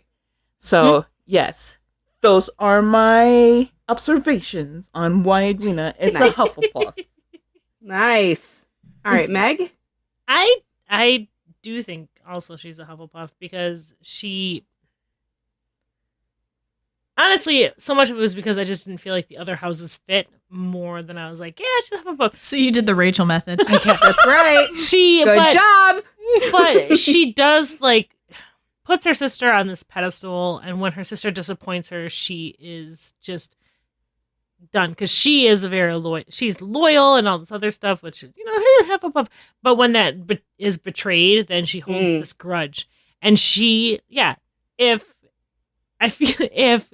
Kate had not hit her head on that rock, I agree. Edwina forever would have been like, I cannot believe you made me go and date this guy that you were into. Well, like Rachel said, even Kate wakes up and she's like, did Anthony visit? And you can see Edwina go, like her face does the little Anthony. I was stunned. Jesus. Like, Morgan was too stunned to speak.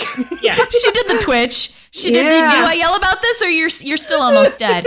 I'll come back later to yell about it. When your concussion is done, then I'm going to yell at you about it. Oof. Right. But she is very much also a people pleaser, which I feel like is part of why it got to this point to begin with, because and it's hard knowing Book Edwina versus Show Edwina. Oh, I'm sure that's weird, yeah.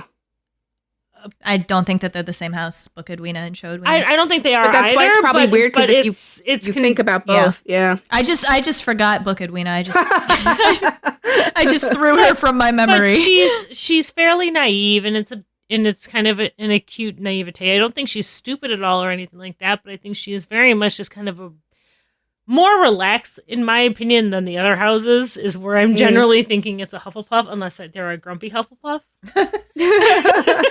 You're so cute with it. Which is just a Gryffindor. Which for me is just a Gryffindor, I guess. That's hilarious. I love that. She is someone like, when she's crossed, that's it. You're done. Right. It takes a lot for her to forget. I don't know if she'll ever forgive her. I don't know if she ever, if TV Edwina, I mean, because I don't know the book one, but I don't think TV Edwina will ever like let it go. I think she'll be making jabs at her forever about this. Well, I feel like when she finds her own person, that's when she moves to Prussia. She will not mention it again. Like, even then, I think she'll say some shit.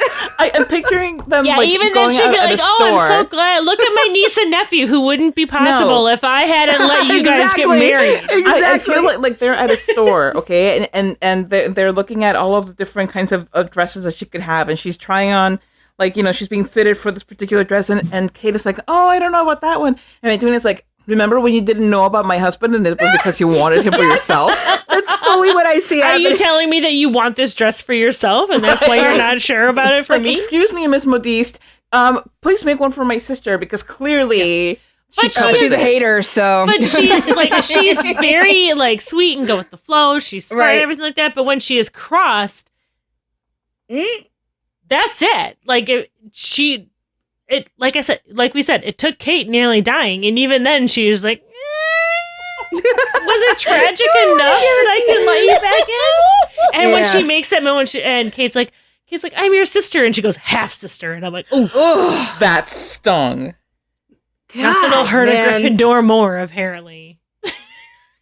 Yeah. So I was on Slytherin Edwina for a while. I was like, I thought Slytherin Edwina for a little while because me? You didn't tell me it pissed you off. No, I didn't know it because it didn't truly piss me off. I was just getting worked up.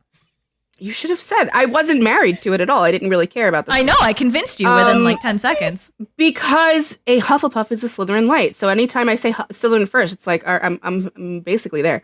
Anytime you say Slytherin and you're like, I don't really know about this, and you're like trying to find reasons, that's when it's probably a Hufflepuff. I feel like this makes me feel that's like what I'm was right. going on with her because she was so I didn't find her to be manipulative, but I found her to just be so naturally smart. So Lauren should shut the fuck up because I'm giving Slytherins a fucking compliment. But regardless, she really is a Hufflepuff. You guys nailed it. So you were trying. I don't remember what you were saying. You were trying to give her that she was manipulating something because the thing that I came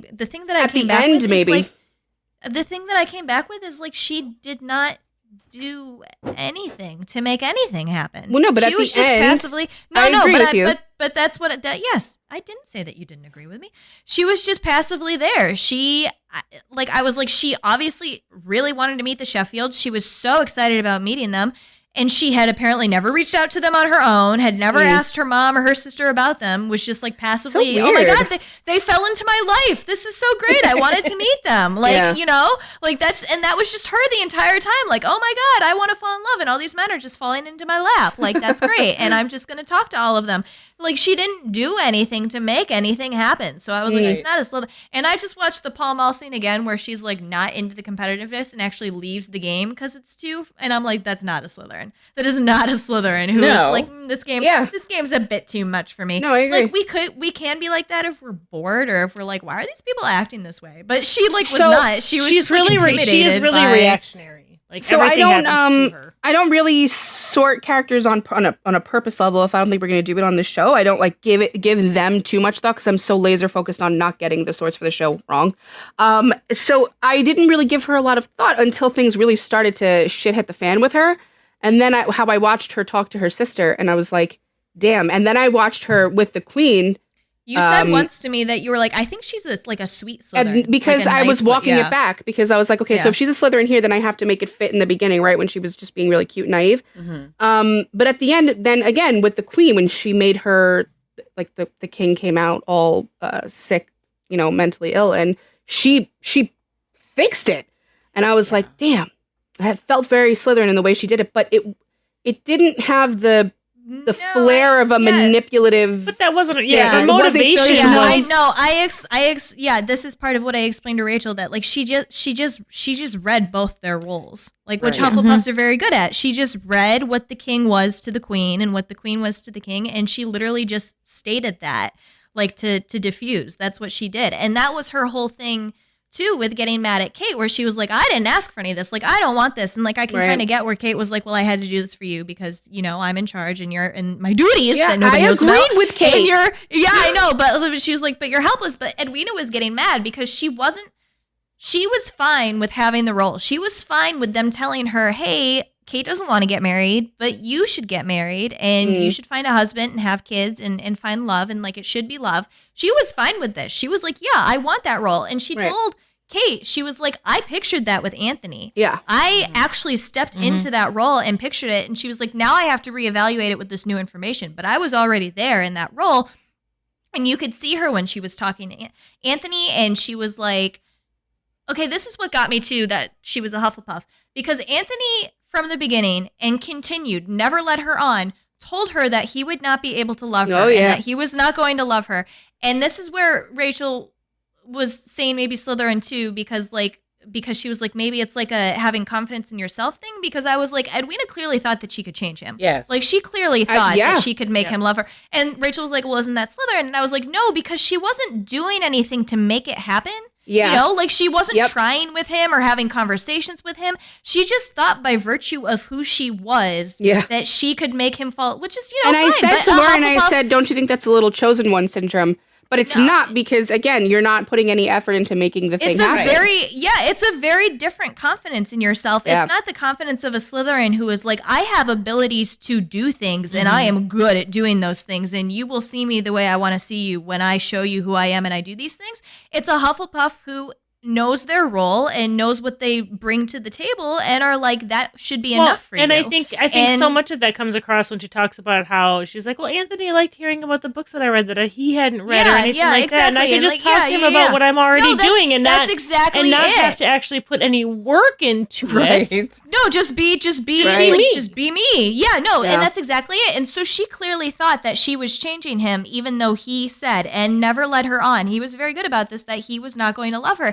And when they had that conversation where he was telling her why they should get married, and he said, well, because you fit the role, you could see her heart just kind of like shatter. And that was the moment. And that was where I was like, I had thought her to be a Hufflepuff, and then he did that and she was upset about having a role. And I was like, is that a Hufflepuff? But it was, because it was like a Cass Hufflepuff, where it's like you're being told what your role should be, but you're like, I don't feel like I fit there, and I don't want to be there. So when she was like, I stepped into this role, and I had this thing in my head where Anthony was in love with me, and we lived at his house, and we had children, and now you're giving me this information that that's not how it's going to be, and also my sister is in love with him. She was like, if I decide to marry him, it's because I'm deciding that I can fit this role. Right. It's not to make you happy. And she was like, I don't fit this role with this new information. This is not for me. I deserve to be loved. Like, that's what I feel my role is. That somebody deserves to love me and I deserve to be loved. And so she says that. And then, with the king and the queen, she straight up reads them. And she tells the queen too, like, that's how I feel that I should fit with the person who is my partner. Like, that it should be love like that. And let me tell you, that was beautiful. That was a beautiful scene. Yeah, it was. Well, and I think it's so interesting that she built this whole life in her own head, because, like you said, Anthony was telling her this whole time, this is not a love match. Kate was telling her, Anthony's not looking for a love match. He is looking for someone to just bear his title, give him children, and everything like that. But in her mind, she's like, no, I can make him love me. But without like doing anything for it. But without. Well, like I like how both of you were describing how she just expected it to happen, and she didn't really put much effort into making it happen. She felt that it was going to happen around her and it would work out. Because when Laura and I were talking, I went on this whole rant about it after it clicked for me. Because then that's when I understand things, and then I can yell about it for paragraphs. We always say Ravenclaws, you have to move around them because they're not going to move, and a Slytherin will move you where they need you to go, and a Hufflepuff will not it's like they're so steady that it's a different kind of non-movement than a Ravenclaw. It's almost like with a Ravenclaw, I don't think you're being stubborn on purpose. I think it's just who you are. And with the Hufflepuff, I think it's very, no, this is where I belong, and I'm not going to, what do I have to do? Is just going to cry about you getting them wet. I think Gryffindor is off fucking skydiving. They're not even in this conversation. Like, there's nowhere for me to put them in this. I thought about it for a hot second, and I was like, I don't know. They threw a fucking Molotov cocktail at it. I don't know what they did. Bitch the whole time. I don't know. Yeah. So yeah, I definitely agree with her as Hufflepuff too. The more you think about it, the more it absolutely fits. Makes the most sense for her. So no logic this season. Sorry. Yeah, we got she 2 out of 3 right. Can you believe it? She came in. Daphne came in intermittently and was like, idiot. Was great for comedy. To go have sex with her husband again. Had me dying laughing every time she was there. I do love that Simon's just always out of town. That's how they work around. Right? Well, you know what? The baby, as he should be. It fits for his character so well. You think he would want to be back there? He wanted nothing more than to get the hell out of there and that whole thing. And now he has a sexy wife and a child that he didn't think he wanted, that he really wanted. He can just be sexy together and be left alone. Although part of me kind of wish that he could be in there and just prod and poke at Anthony. Yes, that would have been very funny. Dumb choices. And they tried to make up for it by having Anthony mention him. Mm-hmm. Like, Simon Hastings got a wife, so I can do it too. But it didn't make up for it. I will say one last thing about Edwina too is that you can tell how much faith she had in herself that Anthony would love her, because the only time she ever tried to be a little bit schemy was when she was like, you should like my sister more, like you should hang out with my sister. And that's, now that I'm bringing this up, that's something else that I thought about with Edwina too that makes her so Hufflepuff. She had this habit of always making sure that Kate was a part of the discussion when she thought she was getting too much attention. Yeah. I can't remember she did it a lot with men, where she was like, my sister's a very good shot. My sister's a very good dancer. Yeah. But she did it with the Sheffields too, where she was like, Kate is very accomplished. Like, she was just very like, I'm not that great. Like, a lot of my greatness comes from Kate. Like, you should give us equal amounts of time. It just came out very helpful. You see how quick that turns lethal. Like, that's a Hufflepuff. Yes. That's a Hufflepuff. You can see that kind. The way the house is. You can see Kate. You can see, like you guys were saying, where Edwina would get mad at her and bring it up forever. You could see them like at a dinner table, like, Kate's very good at stealing husbands. If you need any advice about how to snake a man out from somebody else, you should talk to Kate. 1,000% They're calling you. Because I think with the other 3 houses, you can pretty much see in our personalities, really, because we rep all 3 here, how we're going to react when we get mad. You can see it because we're so... It's very, emotions are consistently at the surface. And even when they're not bubbling over, you can tell, okay, maybe you're a silent, angry person. You see it, but with the Hufflepuff, you don't see it coming. Mm-hmm. It's scary. They are scary. My husband's a Hufflepuff, and yes, he is. Is it like that with him? She's like, I'm not scared of this man. Whatever. I am 100% not scared of him in any way, shape, or form. But his anger comes out in places where I'm like, where did this even come from? Like, I get that. Because I don't get them either. I don't with understand that. What we were having a good time, and now you're mad, and I don't know what happened here, and that's my job. Yeah.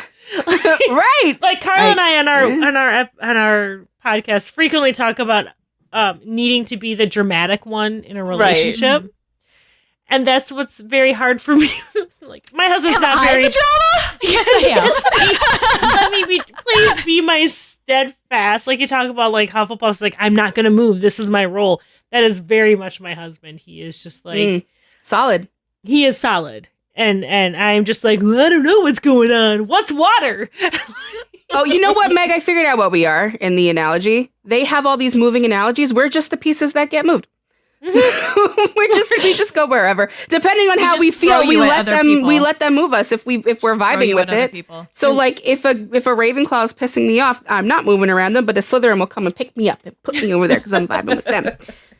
And then we'll complain about our duty. And then I'll kill someone for you. Like, do you not understand how much I sacrificed? I used to be over there, and now I'm over here, and I cannot believe you don't understand the turmoil that I went through. It was my duty to move over here. I did this for you guys, and I will not let you forget everything that I did for you. This is a Wendy's. We just asked you to go to the next line. Like,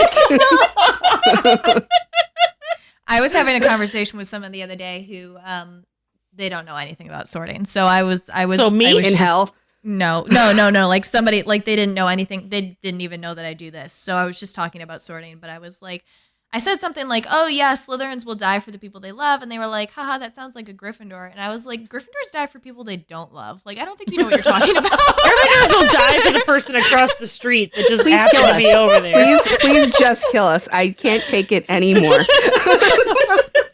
Just rather than get hit by a car, please come and just stab me. So ignoring Rachel, who doesn't pay attention to anybody but the names given to her, have you guys thought about any of the other Bridgertons in their sorting? Well, I have some inklings. Go ahead. Well, I didn't know that we were so like talk about, but I. Lauren, are we going to sort them?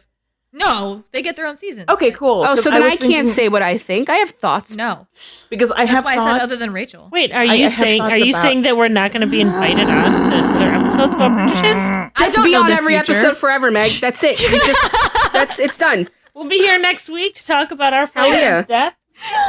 The week after that, what are we watching, guys? I don't remember. What's on? Doctor Strange. Doctor Strange. Oh yeah! I'm so excited. That's a long Benedict Meg's out. Oh, I hate Doctor Strange. We have to watch that fucking What If episode, Rachel. You have to watch it. You did? I did watch it. Okay. Yeah. Okay. Good. I watched it with George and peed my pants laughing. Carla and I just watched the show Ghosts, so you should watch that, and then we'll sort those. I watched Ghosts. So I've seen Ghosts. What's that up?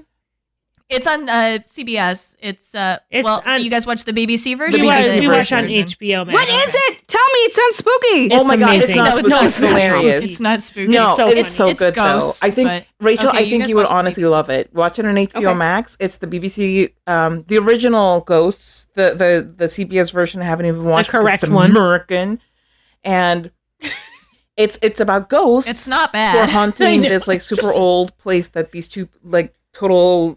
How's it not spooky? What faces? Because they're bad. They're not great ghosts. Yeah, they're like Scooby-Doo ghosts. They're fantastic. I like it. Yeah. I'm gonna look into it. Yes. After I watch the other million things I have to watch. Jesus. Okay. Cool. You gotta watch Our Flag Means Death. But and say just send us your schedule, and we'll just put our names on the ones that we want.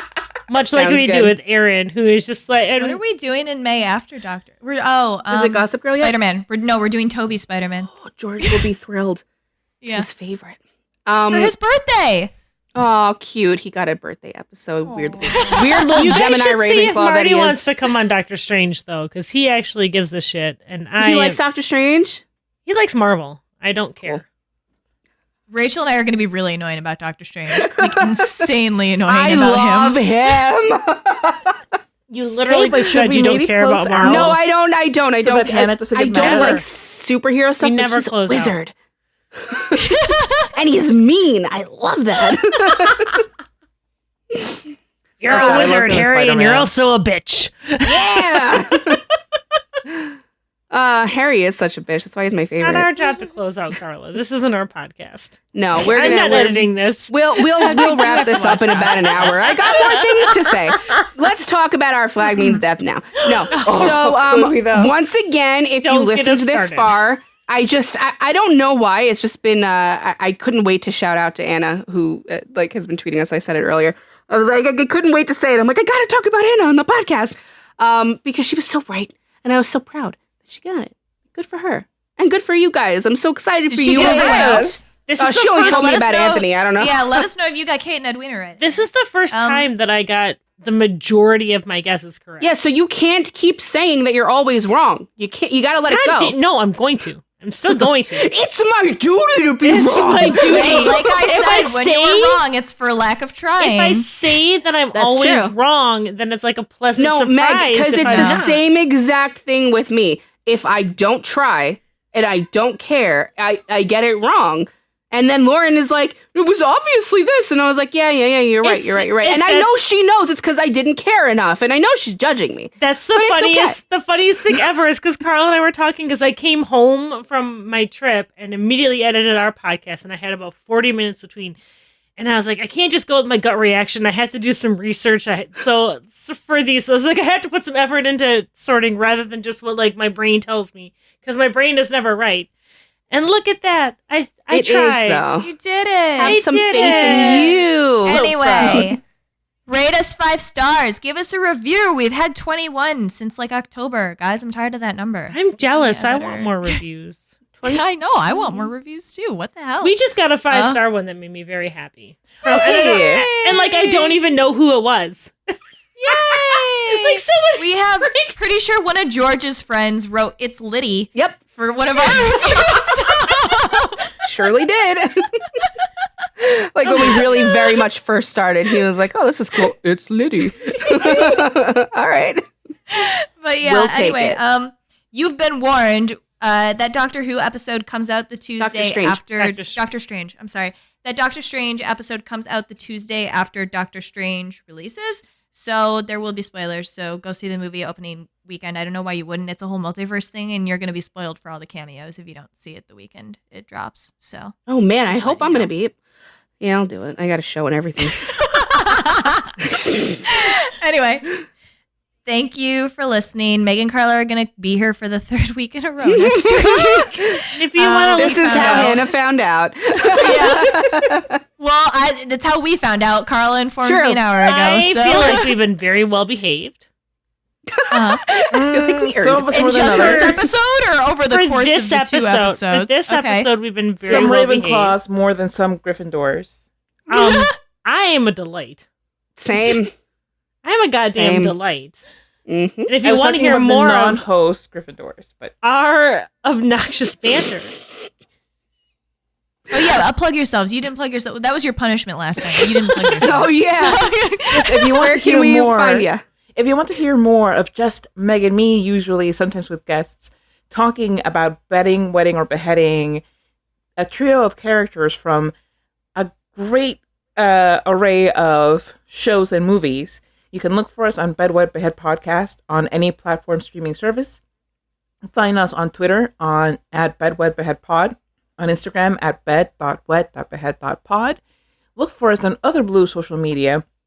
Look for Bed Wed or Behead podcast. And also look for us next week here. Because we live here now. Incidentally, look for Rachel and me on Boobs, because we're going to do these Bridgerton people. Yes. We're going to give the Bridgerton. Meg's pretending she doesn't remember, but I'm going to show up on that episode. I absolutely remember. But so. I feel like we just made our choices so obvious. All right. No. Okay. We may not be doing those same 3 characters. Oh, yes, that's true. Yeah. Because we played Bed Wed Behead with Anthony before, but against other characters. But you're spicing it up. That's the beautiful part about our podcast is we can put the same. The 3 Bridgerton brothers. Oh God! Ooh. I think that's what we wanted to give me. No, we put Simon in there because we had to record twice because our first recording got lost. Okay, well, obviously I'm gonna fuck and marry Simon. So obviously. But we'll figure out a date because I've had my Austin characters ready to go for the past years. Guys, this is not how you end a fucking show. That's what are you doing? Carla's fault. The amount of Ravenclaw judgment I felt tonight, it's really hurting my soul.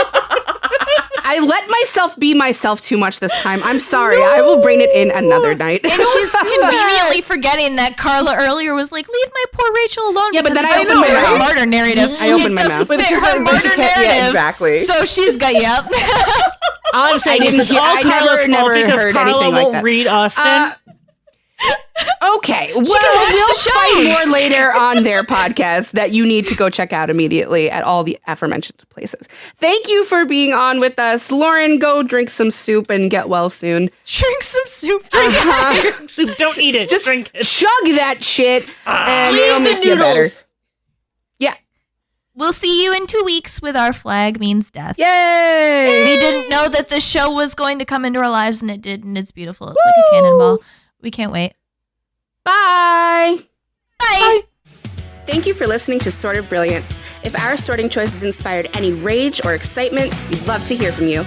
We're open to feedback, suggestions for characters to sort, and solid counter-arguments with citations. Never forget your citations. You can find us hanging out on Twitter and Instagram at SOB_pod or shoot us an email at sortofbrilliant@gmail.com. And since we're not above begging, please rate and subscribe to Sort of Brilliant on Apple Podcasts, Spotify, and wherever else you listen to podcasts.